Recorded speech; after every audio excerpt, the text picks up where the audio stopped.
11 दिनों तक जंतर मंतर में लगभग 24x7 विरोध प्रदर्शन और प्राथमिक दर्ज कराने के लिए उच्चतम न्यायालय का दरवाजा खटखटाना, साथ ही खिलाड़ियों की बार बार अपील की वे यौन उत्पीड़न की उनकी शिकायतों पर ध्यान दें। भले ही मुख्य आरोपी अपनी एड़ी चोटी का जोर लगा रहा है, वास्तव में सरकार के एमसी मौर्यकॉम की अध्यक्षता वाले पैनल ने भारतीय कुश्ती महासंघ के प्रमुख भाजपा सांसद ब्रजभूषण शरण सिंह के खिलाफ देश के कुछ शीर्ष पहलवानों ने द्वारा यौन उत्पीड़न का आरोप की जांच की। इसके एक प्रमुख खोज के रूप में लाल झंडी दिखाती है। वहां था कोई अंतरिक्ष शिकायत सीमित आईसीसी यानी कि नहीं, जैसा कि 2013 की यौन उत्पीड़न रोकथाम यानी कि पॉश अधिनियम द्वारा अनिवार्य है। कुश्ती निकाय कानून का उल्लंघन करने वाला अकेला नहीं है। नमस्कार, मैं साक्षी चौहान और आप देख रहे हैं नजर टुडे। क्या है पूरी जानकारी, आइए चलिए बताते हैं।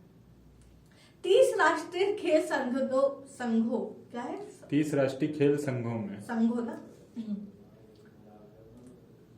30 राष्ट्रीय खेल संघों में से कम 16 जिन विषयों में भारत ने 2000 एशिया खेलों 2021 में टोक्यो ओलंपिक और पिछले साल के राष्ट्रमंडल खेलों में भाग लिया है, इस अनिवार्य अनुपालन का पूरा नहीं करना है, यह एक जांच का पता चला है। और अब खेलों में महिलाओं की भागीदारी में रिकॉर्ड वृद्धि हुई है। इस बढ़ते रुझान के सूचकांक खेले इंडिया गेम्स में उनकी संख्या में 2018 से 20 तक 161% वृद्धि दिखाई गई है। आईसीसी के पॉश अधिनियम के तहत किसी भी शिकायत के लिए कॉल का पहला बंदरगाह बनाने के लिए डिजाइन किया गया था, जो महिलाओं के लिए एक सुरक्षित कार्यस्थल वातावरण बनाने के लिए आवश्यक एक प्रमुख तत्व है। कानून के अनुसार इसमें कम से कम 4 सदस्य होने चाहिए, जिनमें से कम आधी महिलाएं हों, जिनमें से एक बाहरी सदस्य हो। अधिमानता एक गैर सरकारी संगठन या एक संघ से जो महिला सशक्तिकरण के लिए काम करता है या संबंधित मुद्दों को परिचित व्यक्ति और उत्पीड़न के लिए एक वकील का तर है। सभी 30 महासंघों के आधिकारिक घोषणाएं और उनके पद अधिकारियों तक यह पता लगाने के लिए पहुंचा कि कुश्ती सहित 5 महासंघों में आईसीसी है भी या नहीं।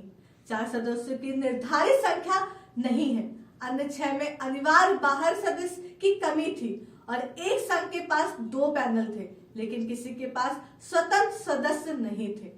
प्रत्येक में आईसीसी की स्थिति और महासंघ की प्रतिक्रिया क्या है, चलिए बताते हैं कि किन किन खेलों में कितने आईसीसी के सदस्य हैं और लोगों का वहां पे क्या कहना है।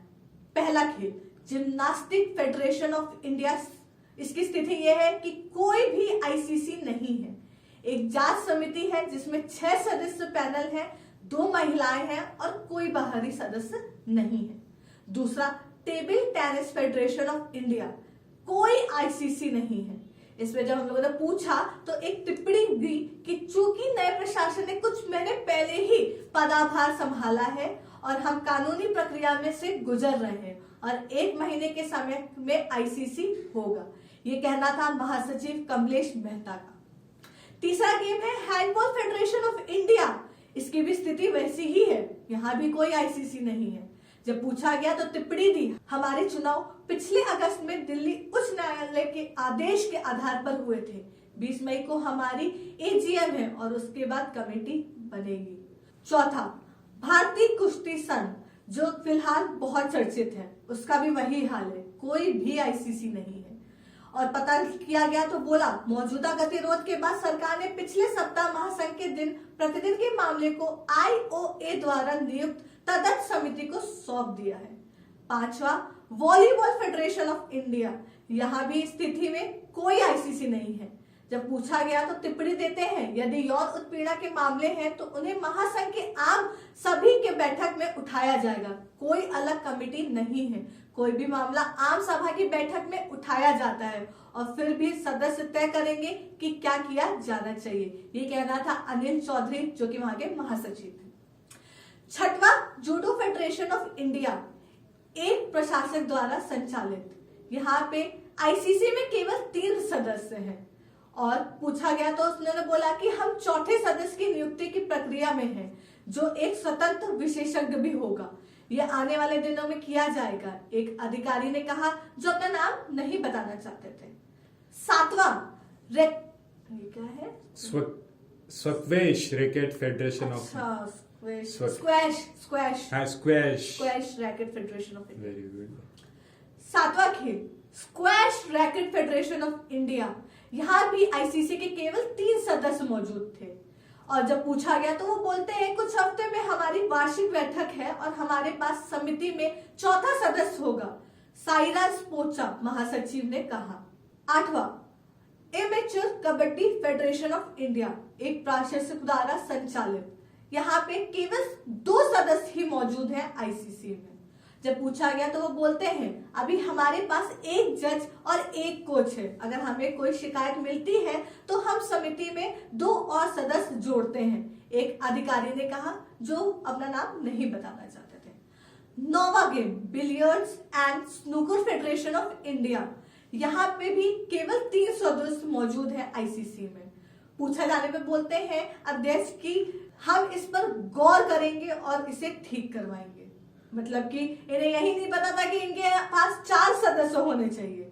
10वां भारतीय बैडमिंटन संघ स्थिति, इसमें कोई भी बाहरी सदस्य नहीं मौजूद है आईसीसी में और इसमें मंजूषा कंवर को बाहरी और आंतरिक दोनों सदस्य माना जाता है। पूछे जाने पर बोला जाता है कि मंजूषा कंवर बीएआई का हिस्सा नहीं है, लेकिन वह बीएआई का चयन समिति का हिस्सा है, इसलिए वह उस मानदंड पर खरी उतरती है कि संगठन को केवल 1 महिला सदस्य ही आईसीसी के प्रमुख हो सकती है। ये कहना था संजय मिश्रा जो कि वहां के महासचिव हैं। 11वां भारतीय तीरंदाजी संघ, यहाँ पे भी कोई भारतीय सदस्य नहीं मौजूद है।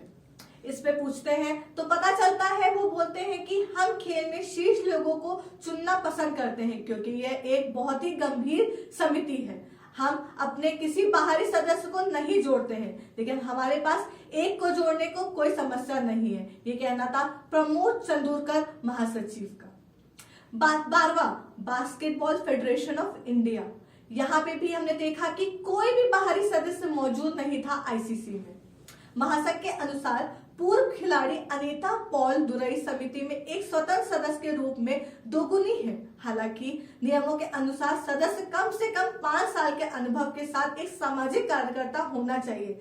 सदस्य एक गैर सरकारी संगठन से हो सकता है, एक संघ जो महिला सशक्तिकरण के लिए काम करता हो या ऐसा व्यक्ति जो यौन उत्पीड़न के संबंधी मुद्दों में परिचित हो, जैसे कि एक वकील। ऐसे में हमने पूछा तो वहां पे टिप्पणी दी गई कि नियम का हमारा व्याख्या ये है कि स्वतंत्र सदस्य को संगठन का हिस्सा नहीं होना चाहिए। अनीता राष्ट्रीय महासंघ की किसी राज्य इकाई का हिस्सा है और पार्षद नहीं। वह एक पद्मश्री है, एक पूर्व कप्तान और खेल कोटा के कारण रेलवे में काम करती हैं, इसलिए हमारी राय है हम मानदंडों में पूरा करते हैं। ये कहना था वहां के महासचिव चंद्रमुखी शर्मा का। क्या आईसीसी ना होना या इनमें लोगों का काफी ना होना की वजह से खिलाड़ियों को जंतर मंतर पर अपने हक की आवाज उठानी पड़ रही है? ऐसी ही तमाम जानकारी और खबरों के लिए देखते रहे नजर टुडे। अगर आपको ये जानकारी अच्छी लगी हो तो लाइक करें और हमारे चैनल को सब्सक्राइब करें। धन्यवाद।